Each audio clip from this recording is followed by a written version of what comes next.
Hello and welcome to the Arachnos podcast. I'm Laura Palczynski and I'm joined today by Lisa Morgans. We both work for Innovation for Agriculture, and Lisa's kindly come to talk to me today about her experience of being thrown in at the deep end on joining European projects midway through the project and how we can help to smooth out that transition, because there are plenty of people who are in the same position. So, Lisa, tell us a bit about how you came to be in this position. Thank you, Laura. So I took up this position with Innovation for Agriculture towards the end of last year, and took over from someone who'd been in the start of the Disarm project, which is a Horizon 2020 project on disseminating innovative solutions to antibiotic resistance management. And I was also managing other people working on thematic networks such as Arachnos, and I have had past experience working on another thematic network called Eurodairy. So I had to learn quite quickly what work packages and tasks my predecessor had been entrusted with, what responsibilities I had and imminent deadlines to meet. And that's where I came across the first challenge, I guess, was how to communicate with the rest of the team, which is using a platform called Teams, which I absolutely love now, but it took a good 2 to 3 weeks of solid, where's that? I can't find that file, or how do I have a chat again? So I had to really teach myself the basics of Teams, while still trying to meet deadlines and come to the digital meetings that were all sort of pre-organised. And a lot of document editing and sharing of information is done on that platform, so it was really quite important that I read the right documents and found the right documents, and they'd been building up for a good year, so there was quite a lot of things to sift through and not really a formal process or guidance documents to help me with that, other than my dear colleague Laura. So I always think it would be good to have, for newcomers, a kind of a formal induction process where you get briefed about the main communication platform and how to use it and what is found where. The grant agreement as well is a very useful document to be shown and highlighted, even though it's not the most interesting read. Another big challenge I came across was actually knowing who's who and which organisation everyone belongs to.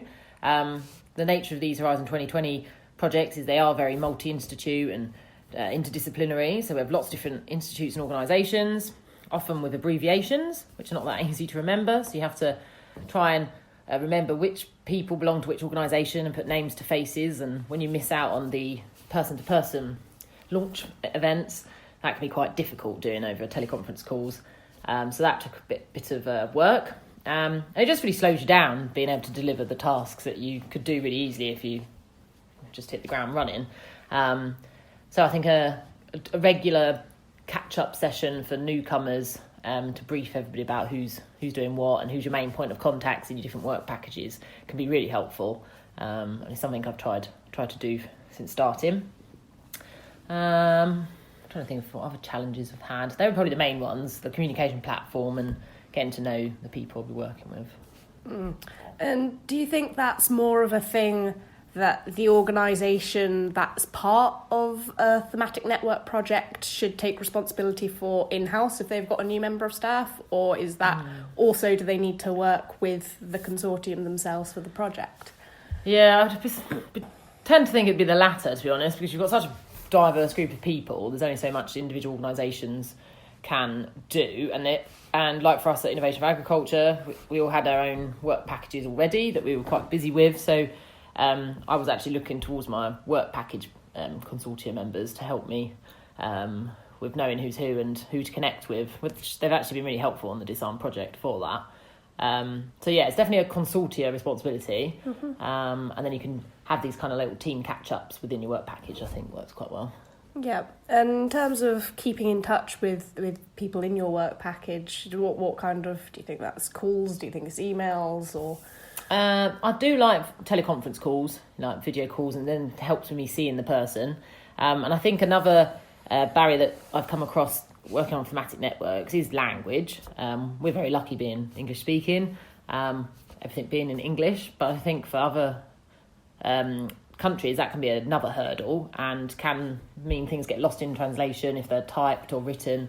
So actually being able to see someone speaking and clarify in real time what they mean is really important, and just is a bit friendlier as well sometimes. Yeah, absolutely.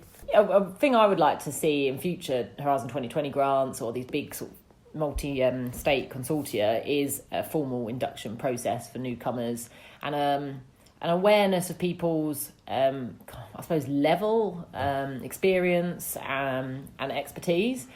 And maybe saying to individuals and organisations as their sort of leading partner, like, well, we're expecting you to deliver this because you've got expertise in this area, you've written papers on that sort of topic. And so people know and it's explicit then.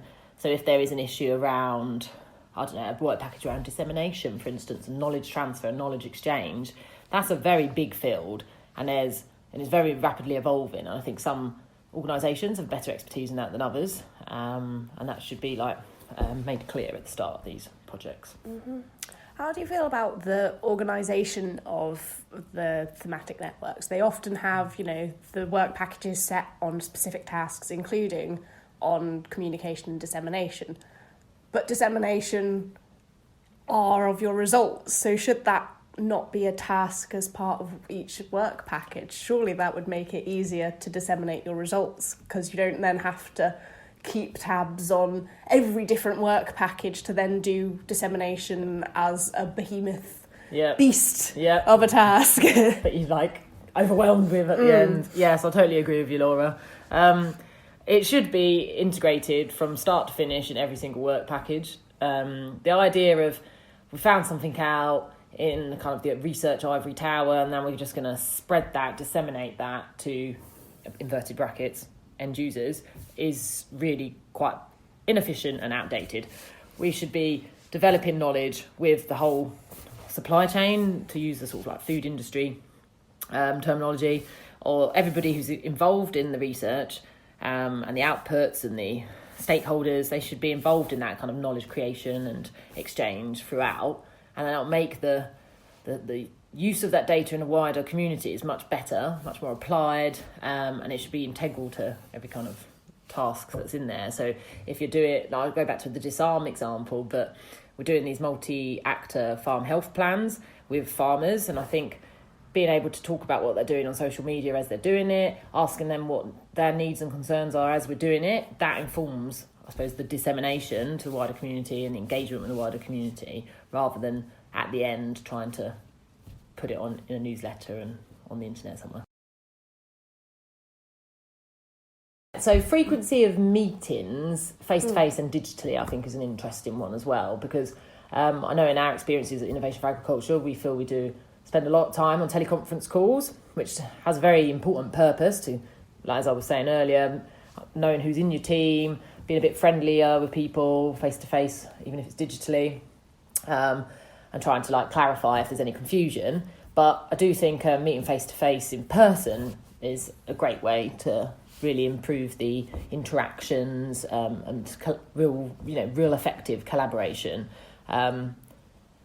Use all those cues about getting on with people can really help with your workload and delivering on that. So I think face to face. But then there is, hand in hand with that is the costs then, isn't it? And the expenses of the project, and the travel and accommodation soon adds up. So I don't know if that's something funding bodies can think about if they really are trying to push this kind of networking collaboration emphasis. Do we need more money? Because that's a resource-heavy request, because we need to do more in person. Doing these interactive workshops are really effective, that facilitated. You get more out of those meetings rather than just receiving information. Yeah, because there's quite often a budget for doing things like hosting events, attending third-party events. But if it would be possible to involve more of the consortium in that, rather than it being individual partners' responsibility to go out into their own member state to do those, then that's worth looking at. The only issue with then having more ability to meet face to face or do the teleconference calls is a lot of the partners involved in one particular project will be involved in many different projects. So I have some weeks where I have a meeting in the morning, a meeting in the afternoon. I have to write the minutes up for both of those.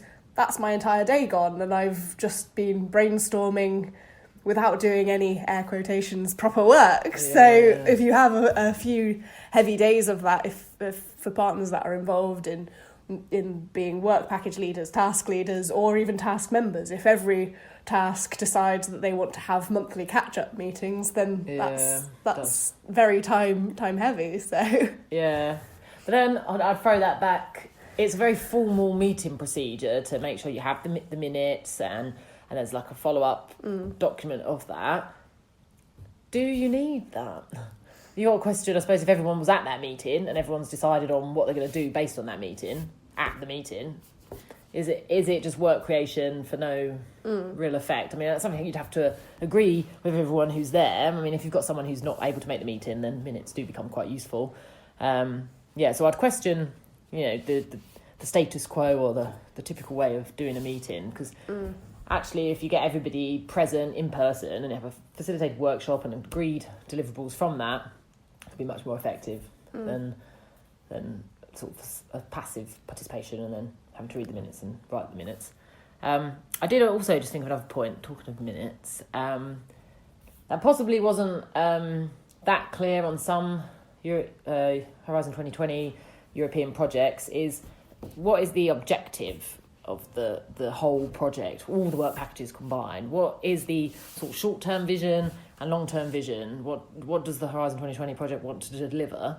And I think some of them have been quite clear about that. Disarm has been, we want to combat and slow down the development of antimicrobial resistance by looking at responsible antimicrobial use, and that obviously envelops improving animal health and well-being.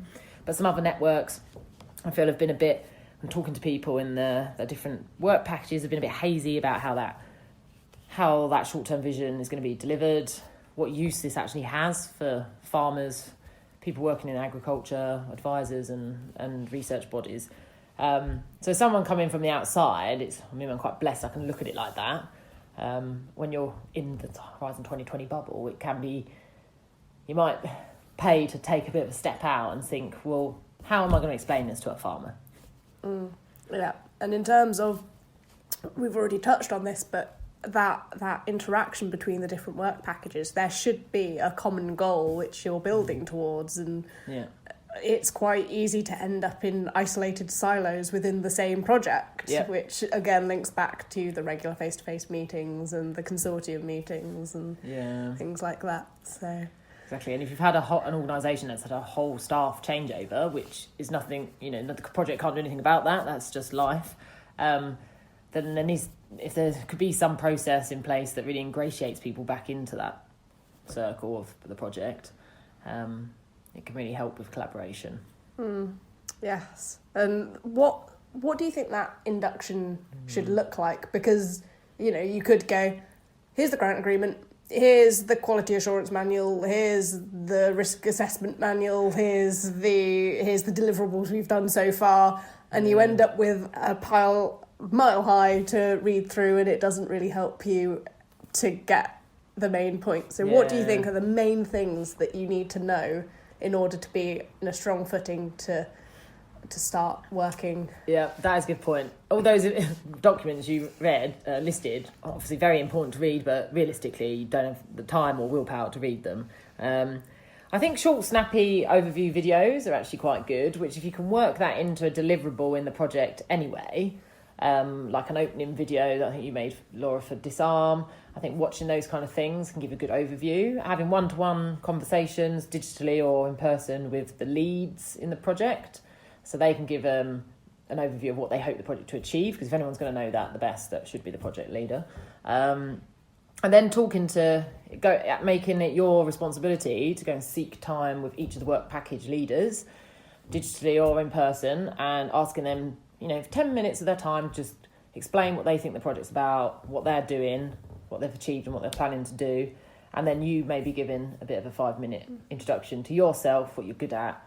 And then everybody knows where you stand. So it's a bit of, I suppose, proactiveness on the part of the new person starting, but I think the leaders in the project should definitely make time for these newcomers. It'll help them in the long run, because then everyone can know what's expected, what the responsibilities are, who they can ask for what, and people anticipate that. Then there's less ill feeling.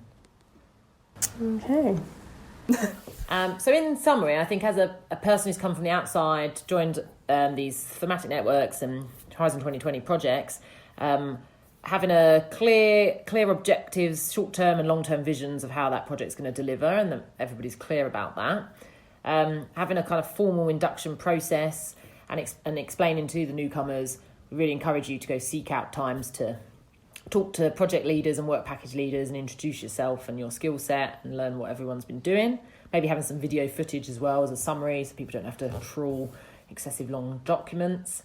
Making it quite clear what the communication platform is, and maybe providing some training resources on that. And then just being quite conscious of the language barriers and being patient about that, and trying to communicate face-to-face as much as you can.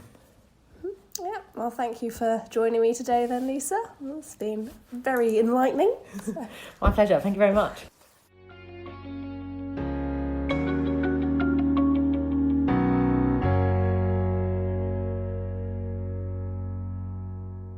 The Arachnus project has received funding from the European Union's Horizon 2020 Research and Innovation Programme under Grant Agreement number 817863.